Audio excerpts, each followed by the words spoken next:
Welcome to Golden Boy Insider. I'm your host, Beto Duran, where we go behind the scenes with the fighters. We get to know them outside of the ring. Now, this young man who's going to join us today is Shane Mosley Jr., coming off a big victory over Gabe Rosado.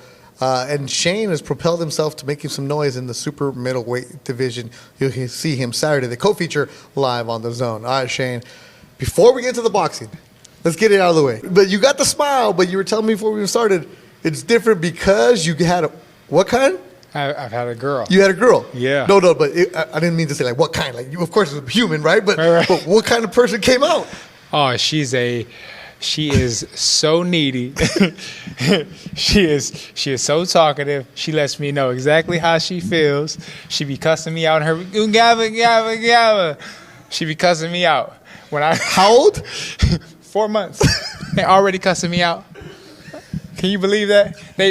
I'm like, where did you learn this from? So usually fighters are like, hey, I'm going to go to camp. I don't want to leave. It's hard leaving the family. I'm going to be away from it. Right. Now you're like, no. Camp as far away as possible. Right. No, I love staying home. I love staying home, but no, I do have those thoughts. Like, hey, maybe the next one I might have to go somewhere else. It's like, you know what? 5 miles, maybe 9 today, right? Just a little extra, right? And support to your spouse, and congratulations. I'm glad everything's all healthy. Now let's get to it, though. The fight, super middleweight division. You're there. You're in the mix. You said it at the press conference today. Look, Bernard. Look, Oscar De La Hoya. I'm right here. I'm 32, but I'm a young 32. I'm a fresh 32 because you haven't been in the battles and you've taken care of your body. Yep. What's new about you, right? You seem like you have a different energy.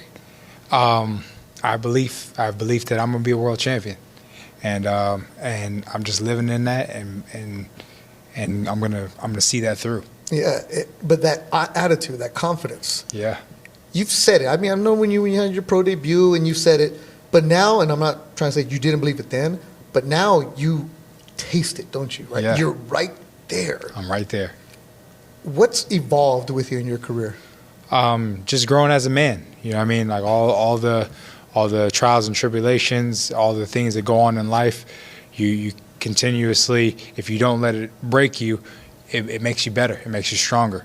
So we all have our stories. And so, like, this one is just, I've been on this path for a long time, and I know nothing can stop me. And, you know, people are going to say, the detractors, especially in the boxing world, oh, he's had this handed to him, he's had that handed to him. Nothing's been handed to you. No. Because you chose to go your own way, haven't you? That's right. I chose to have my own path and chose to be, you know, my own man and fighter, and it's turned out pretty well for me so far. You've been the B-side recently. Yeah. And I remember having the same conversation, same interviews. You're like, yeah, and? Yeah. It don't matter.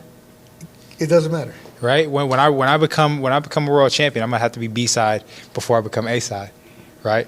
Because I'm gonna have to take it from somebody. So with that being said, you got to be comfortable in that crap. And so, yeah, I'm getting used to that. And when I took Gabriel Rosado's belt, that's what had to happen. The evolution of a fighter is always interesting because you have, in this day and age now with social media, you have 5-year-olds who have their own logo, they have their own brand, right? They got managers everywhere you go. And you see that. And you said it, though. The maturity comes from being your own man, from growing up. You know, you come in your 30s, you become a father, all that stuff makes you think different, appreciate things different. Absolutely. What's some of the best advice you have for these young fighters who are so caught up? I'm talking about amateur kids. I say a teenager who's like, I'm going to do this, I'm going to do this, I'm going to do this. And then now that you've seen the business side of it, you see the good and the bad. Some of the best advice for some of those young kids. Don't be afraid to fail. Mm-hmm. And when you fail forward. You know what I mean? It's okay to fall down. But if you don't fall down and have plans to get back up and go get it, then you failed backwards. So fall forward. What does that mean, fall forward? What does that mean to you? What that means is that I'm gonna get back up. That's what that means. That means when I failed, when I haven't, achieved what I wanted to achieve, or it didn't go my way, I got back up and said, hey, I'm going to go still get it. And even I remember I had a conversation with somebody, actually, somebody that everybody knows. His name is Sean Porter. Right when I lost the Contender, right when I got off there, we had a conversation, and he said, "So what you gonna do?" said, "What you mean? What am I gonna do? I'm gonna get back to training, and I'm gonna be still world champion." He's like, "All right, I was just checking. Just wanted to see where you're at." But I thought it was really, really cool. Like, he was just seeing, hey, have you lost it yet? Did that take something from you? No, it ain't take nothing from me, and it won't, and none of that will. Not until I get my goal. At the same time, you have the people who come in and say, see, he's not this, he's not that, he's not this, he's not all that. Yeah. How do you block all that out? So a guy by the name of Brother Nazim Richardson used to say, "Man, I'm 200-0 from the couch." So you can say whatever you want from the couch, but if you're not in my shoes, real fighters understand. That's why I said I'm a throwback. I'm just like those guys that were on the stage. They've lost, but they've come back. And that's why we know them. That's why that we're sitting at their promotional company. You know what I mean? Because they knew that we ain't gonna let those obstacles, those things let us fail. We're gonna still get our goal. And now they're here leading us. You could have easily just stepped away whenever you want. Of course. Like, I've heard you say many times, I didn't need this life. No. But you chose I chose this life. You weren't forced into it like a lot of other young fighters. Yeah. If anything, I'm pretty sure that your family, even though it's the family business, it was like, hey, maybe you shouldn't do this. Right. But you wanted this. I did. Why did you want this? Because I know I was made for this. I know I was made for this. You know, people say that, but like, I really feel it. Like, I really feel like I was made to do this. And so that's why I want to take on my family business and make it my own. This entire time, you've had a smile on your face when you're talking about it. Yeah. When I met you, you would go and have the interviews. You do it. Yeah. All right. Got to go through with the business. Now, if I sense something from you, Yeah. like a calmness. Because I know what it is. I know what it is. I told you already. I said I'm gonna be world champion. I'm going to be. Hey, this is 2023, the year of Jordan. We just dunking on everybody.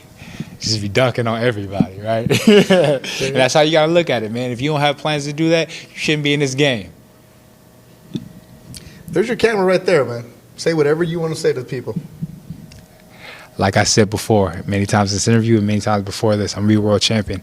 So I'm on the path. It's strap season. Let's get it. Shane Mosley Jr. You'll be seeing him Saturday live on DAZN, the co-feature. And there's something about this young man. He's calling out 2023. As always, thanks a lot for your time, man. Thank you, brother. Good luck to you. Yep. As always, interesting what you hear on the Golden Boy Insider Show. You hear the fighters will give you a different kind of perspective. We never sit down and say, hey, these are the questions we're going to have. We let the fighters guide us where we're going. And Shane's always very interesting when we talk with him. Another edition of Golden Boy Insider. Thank you for watching.